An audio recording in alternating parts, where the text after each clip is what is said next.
Hello students, কেমন আছো তোমরা? উইথ এসেসমেন্ট চ্যানেলে তোমাদের সবাইকে স্বাগত।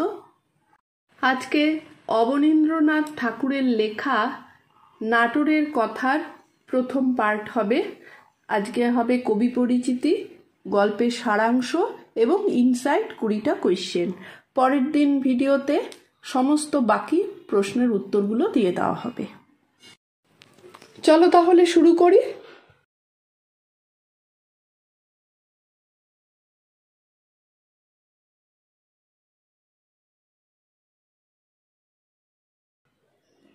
কবি পরিচিতি। অবনীন্দ্রনাথ ঠাকুর। অবনীন্দ্রনাথ ঠাকুরের জন্ম 1871 সালে। উনি 1951 সালে মারা যান। অবন ঠাকুর ছিলেন একজন খ্যাতনামা চিত্রশিল্পী ও লেখক। তিনি রবীন্দ্রনাথ ঠাকুরের ভ্রাতুষ্পুত্র এবং ভারতের আধুনিক শিল্প আন্দোলনের পথিকৃৎ। রবীন্দ্রনাথের চিত্রাঙ্গদা অলঙ্করণ করেন। ভারতীয় ঐতিহ্যকে ভিত্তি করে গড়ে তোলে বঙ্গীয় শিল্পশৈল। তার রচিত সাহিত্যে শিশুসুলভ সরলতা, কল্পনার রং ও অতীত চর্চার প্রভাব লক্ষণীয়। তার উল্লেখযোগ্য সাহিত্য কর্মের মধ্যে রয়েছে রাজকাহিনী, ভূতপেত্নীর দেশ, বুড়ো আংলা, নালক, শকুন্তলা, ক্ষীরের পুতুল ইত্যাদি। পাঠ্যাংশটি তার ঘরোয়া গ্রন্থ থেকে নেওয়া হয়েছে। আর নাটোরের কথার সারাংশ। এই প্রবন্ধে অবনীন্দ্রনাথ ঠাকুর তার নাটোর সফরের স্মৃতি বর্ণনা করেছেন। তিনি বর্ণনা করেন কিভাবে নাটোরের মহারাজা জগনীন্দ্রনাথ কনফারেন্স উপলক্ষে তাদের আমন্ত্রণ জানান এবং স্পেশাল ট্রেনে তাদের যাত্রার ব্যবস্থা করেন। ভ্রমণকালীন আনন্দ, খাবার দাবার ও আতিথেয়তার মনোজ্ঞ বর্ণনা দিয়েছেন লেখক। নাটোরে পৌঁছে রাজকীয় আদর, খাওয়া দাওয়া, গান বাজনা ও বিভিন্ন জায়গা ঘুরে দেখা সবই লেখকের চোখে এক আনন্দময় অভিজ্ঞতা। লেখক তার স্কেচ তৈরির অভিজ্ঞতা তুলে ধরেছেন। শেষে প্রভিন্সিয়াল কনফারেন্স বাংলা ভাষার পরিচালনার জন্য রবীন্দ্রনাথের নেতৃত্বে যে প্রয়াস হয় তার লেখকের গর্ব মিশ্রিত স্মৃতিতে ধরা পড়ে। আসছি ইনসাইড প্রশ্ন ও উত্তর 20টি। একের দাগে প্রশ্নটি, নাটোর বলতে লেখক কাকে বোঝাতে চেয়েছেন? উত্তর হবে নাটোরের মহারাজা হলো জগনীন্দ্রনাথকে। 2, কোন সময়কার কথা এই প্রবন্ধে বলা হয়েছে? উত্তর হবে প্রথম স্বদেশী যুগের সময়কার। 3, লেখকদের জন্য নাটোর কি ব্যবস্থা করেছিলেন? বিশেষ ট্রেন, খাওয়া দাওয়া, থাকার সুবন্দোবস্ত করেছিলেন। 4, লেখক কোথায় চান করতে চেয়েছিলেন? লেখক ঘরে চান করতে চেয়েছিলেন কারণ পুকুরে সাঁতার জানতেন না। 5, নাটোরে কে রিসেপশন কমিটির প্রেসিডেন্ট ছিলেন?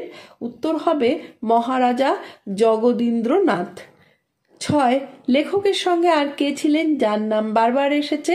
উত্তর হবে দীপুদা এবং রবি কাকা। 7, লেখক কি স্কেচ করতেন? উত্তর হবে নাটোরের বিভিন্ন দৃশ্য, মন্দির, বাড়ি এবং সম্মেলনে আসা অতিথিদের। 8, রানীমা অতিথিদের জন্য কি পাঠাতেন? নিজের হাতে তৈরি পিঠে পায়েস। 9, নাটোরে কনফারেন্সের সময় কি আয়োজন হয়েছিল? উত্তর হবে রাজকীয় আতিথেয়তা, গান বাজনা, সম্মেলন, খাবার ইত্যাদি। 10, গরম গরম সন্দেশের প্রসঙ্গ কিভাবে এলো? উত্তর হবে লেখক মজা করে নাটোরকে বলেছিলেন টেবিলে আনতে আনতে সন্দেশ ঠান্ডা হয়ে যায়। 11, লেখকের মোটঘাট নিয়ে এত চিন্তার কারণ কি ছিল? কারণ সেখানে তার ধুতি, পাঞ্জাবি, জরুরি জিনিসপত্র ছিল। 12, নাটোরের লোকেরা লেখকের কথায় কেন হাসছিলেন? উত্তর হবে কারণ তারা জানতেন লেখকের জন্য সবকিছু আগেই প্রস্তুত ছিল। 13, লেখকের মতে সেই চাই কেন জাইগ্যান্টিক? উত্তর হবে কারণ তিনি প্রচুর পরিমাণে খেতে পারতেন। 14, বয়দের খাবার দেওয়ার পদ্ধতিতে কি পরিবর্তন আনা হয়? উত্তর হবে খাবার আগে ছোকরাদের দিকেই আনার নির্দেশ দেওয়া হয়।